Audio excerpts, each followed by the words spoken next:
Public safety aviation has changed tremendously over the years. The days of just having a spotlight to shine down, those days are long gone.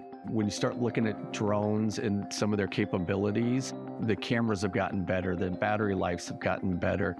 The way that we like to look at things is that it's evolution versus revolution. You're always evolving, and then you have this piece of equipment that's provided to you, and how do we leverage that to be more efficient and to be safer and to provide a better service to the people that we serve and to our department.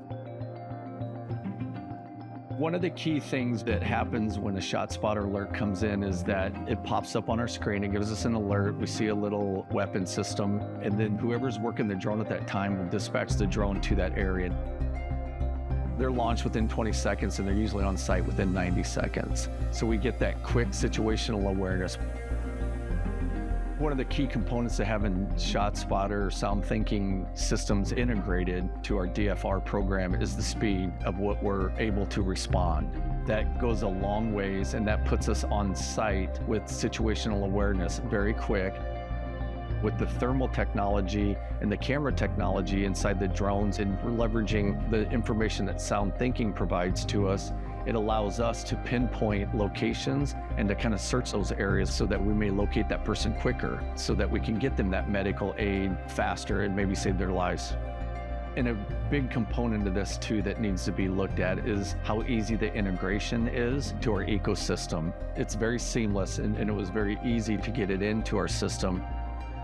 I think one of the biggest misconceptions is they don't replace the men and women on the street. The DFR and the drones, what they do is they provide another perspective, and they provide situational awareness. At the end of the day, we have to have men and women that do the hard job on the street and respond to calls, but this is just one more piece of equipment or one more tool in their toolbox to provide them information prior to them arriving to handle the situation. When we started this, it was a nice to have, and now we have proven based on just what we've done, we're in that realm of it's a need to have. And now we have our men and women calling for a drone, a helicopter, all the resources that they need. I think this time in policing is a historic time in policing.